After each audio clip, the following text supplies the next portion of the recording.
Hey, what's up guys? It's Pineapple coming to you live from my car because I live in a tiny house and sometimes it's really loud. So I am going to talk in this video about living in a tiny house, some of the things that happen when you're living in a tiny house, kind of what it's like. But before I get to that, make sure you like and subscribe. Thank you in advance. I appreciate you. I'm probably going to be shifting my eyes because I'm not really sure where to look because I'm not particularly good at this. So welcome to my channel. So in this particular video, I'm going to be talking about what it's like living in a tiny house and some of the things that people don't particularly think about when they're living in a tiny space.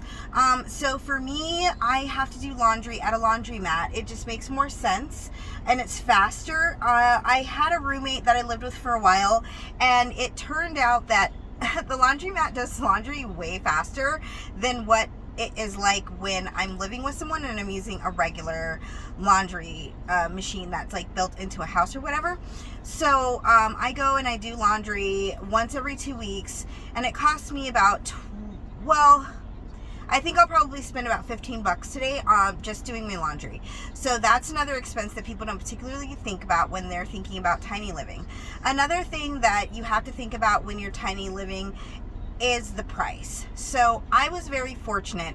I bought my tiny house camper van conversion basically prefabricated, meaning the person that I purchased it from already had done a lot of work on the tiny house itself. So it was originally a 1972 Ford Econoline camper van. In the 70s, they made a lot of these. You'll see them often. It basically looks like a van or a truck with a little RV camper built on top of it. So the person who had it before me, they stripped it, they rebuilt a house on top of this camper van, right? And so it's all fresh, all brand new. It was really cool because they actually did it on YouTube, which is amazing. So I am able to look at and watch the story of my tiny home being created, which is amazing. But to buy a tiny home for $4,000 is not feasible. So a lot of people think that like, oh, I want a tiny house, like I should just do it myself. The person that I purchased my tiny house from, it took them 2 years for that conversion, and my tiny house is not fully complete. It did not come with installed bathroom facilities, and it did not come with installed water system for the sink. So I had to purchase a foot pedal pump sink myself and install it. I also had to do the plumbing. I also had to install the drain for the sink, and I purchased a composting toilet. So these are other things that people don't think about when they're building a tiny house. How are you going to run the water? How are you going to use the restroom? Are you going to do a running water system, or are you going to do like I do, which is a foot pedal pump sink that I refill, and I have a gray water tank that I empty regularly? So for me, there are a few key things that people don't talk about regularly. Number one, if you convert anything into a tiny home, you are going to find difficult time placing that particular item. Unless you are planning on living off grid, which is extremely difficult. There are a lot of videos that are semi-helpful for people who are trying to live off grid, but the reality is when you are living off grid, if you are not on a piece of land that you own, you are constantly moving. In addition to that, a lot of RV lots will not rent to van conversions. Even people with school buses have difficulty finding RV lots that are willing to take them because it's neither an RV or a camper, it's a school bus. So those are the things that I have learned about since I started this journey. For me personally, I don't fit into any of the categories with my tiny house. My tiny house is not just a shell that was converted into a tiny house. It's an old, classified as an RV camper van with a tiny house built on top of it. In addition to that, what a lot of people don't mention and talk about when it comes to tiny living or RV living is the fact that a lot of RV lots do not accept you if your RV is older than 15 years old. Mine being in 1972, when I started calling around to RV lots trying to find a place that would take me and Vandolph, it was extremely difficult because no one would take him. In addition to that, the person who did the renovation on Vandolph did not replace a lot of stuff, and they didn't bother to get the title put all the way into their name. So my RV, I have a bill of sale But because it's from another state, I was unable to get it licensed and registered yet because we still have to connect lights to the back of it. So that's another thing to think about. Is your conversion something that you want to be able to take on the road full time? And for me, that wasn't necessarily my goal at the time when I got my camper van conversion, but it is something to think about. And it's also something to think about if you are starting a camper van conversion.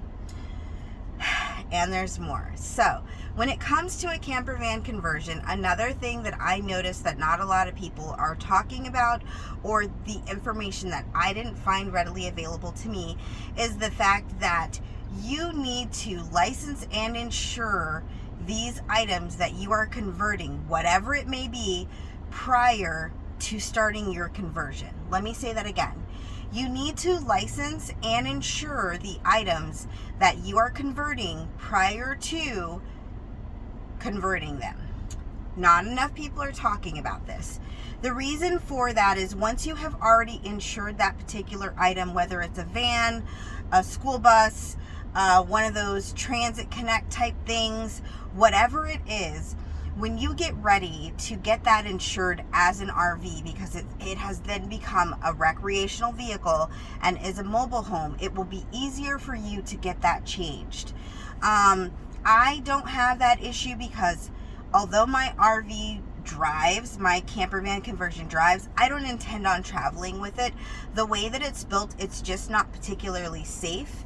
Can I travel? Yes. Do I want to? No. Is it just my starter home? Absolutely. So I would suggest digging for the information on exactly how you go about getting your conversion insured, licensed, and registered. That is another issue that I don't feel like enough people are talking about.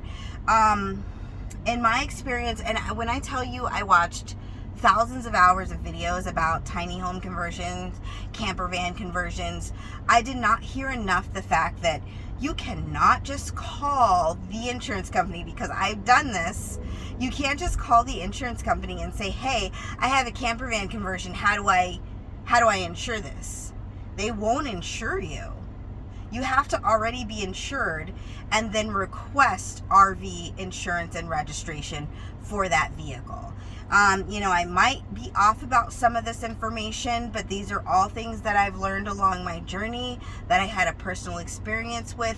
It's not just stuff that I'm talking off the top of my head. It's things that I tried to do and found a block and a wall about it because I didn't find this information anywhere out there on the internet regarding these things that I was doing.